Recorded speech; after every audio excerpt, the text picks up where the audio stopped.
Can we get a Rescue Rangers Remastered? RRR. You did the tail, now do the Chip and Dale. Hi, I'm Andre, I'm a black nerd, and I'm angry. So we are now on the brink of the next generation of next-gen console gaming. Xbox One, PlayStation 4, Cat Mario. So with these new consoles and new next generation games coming out, what is everyone talking about on the internets? Mighty Number 9, Shovel Knight, Shantae Half Genie Hero, DuckTales Remastered, Mickey Mouse Castle of Illusion HD, Angry Video Game Nerd Adventures. There's even a chance for Booger Man to make a comeback. People keep talking about retro games, remastered retro games, or retro-inspired new video games. And when we got all these brand new consoles coming out, why is that? I'll tell you what console I'm waiting for. Not the Xbox One or the PS4, it's the Retron 5. That thing's gonna be able to play Nintendo, Super Nintendo, Sega Genesis, Game Boy, Game Boy Advance, Famicom. I can't wait for the Retron 12 where it plays TurboGrafx 16, Neo Geo, Atari 2600, Commodore 64, N-Gage, Game Gear, Lynx, Jaguar, 3DO, CDI. When I pre-ordered my Xbox One, it wasn't because I wanted to play Rise or Dead Rising 3 or Titanfall. It's because at launch, they're gonna have Peggle 2. Peggle mother 2. Extreme Fever.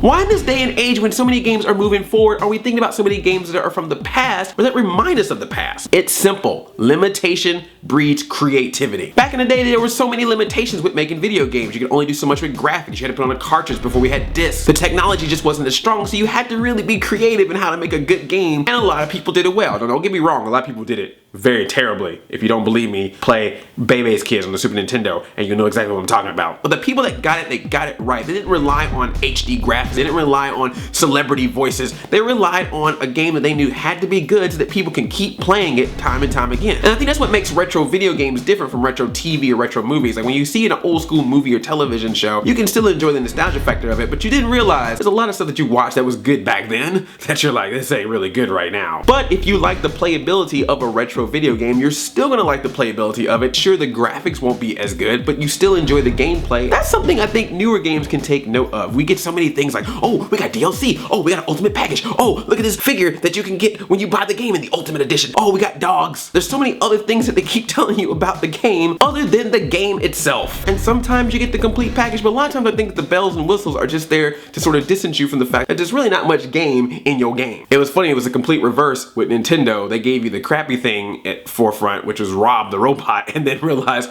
oh, there's actually a good Super Mario game in here. What is this? And that leads me to these indie retro inspired games. It makes perfect sense that people are behind these things and are giving millions of dollars through Kickstarter money or buying these games. It's because they have that same feel. Here are people who do not have the same decked out studio that some of these major game studios have, but yet they still have these ideas and they make the best out of what they got. And they're creatively inspired by the games that they grew up with. It makes perfect sense. And this is exciting for me because as you guys know, I'm a Nintendo fanboy. I didn't play my PlayStation and my Xbox like I should. I'm sorry. You can revoke any gamer nerd cred for me that you want. I apologize. And I'm hoping I'll be better with these new consoles, but now I gotta be honest, I'm like going through the Xbox Live library going, oh, what's this game? Great for these new games, but I think I'm just gonna play these downloads. That's cool with you? You alright with that? Now, for you hardcore gamers, this is a great time for you. And I just hope that these remastered and retro-inspired games continue to get the technology that they need or the availability they need to make even bigger, better games. And I hope that the big, better games realize that you can only make graphics so good, you can only make so many things so good. At some point, you still have to have a good game. When we're getting hundreds of games a year,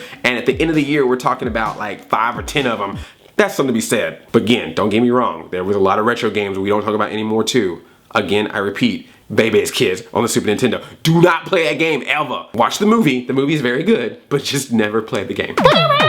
Now I want to hear from you. What classic video game would you like to see remade or remastered? Or what newer video game would you like to see a retro version of? Be sure to thumbs up this video if you like video games. You can also follow me on the Facebook and the Twitter places if you want to talk to me some more. What did just happen right there? Did I burp inside of my chest? Did you hear that? I love you like a play cousin. I'm Audi 5000. Ching chomp, yomp. Look, I'm all about rebooting some old video games as cartoons, but can we go with somebody else? Street Fighter even had a cartoon. Let's do that Street Fighter cartoon reboot. Yes! Yes!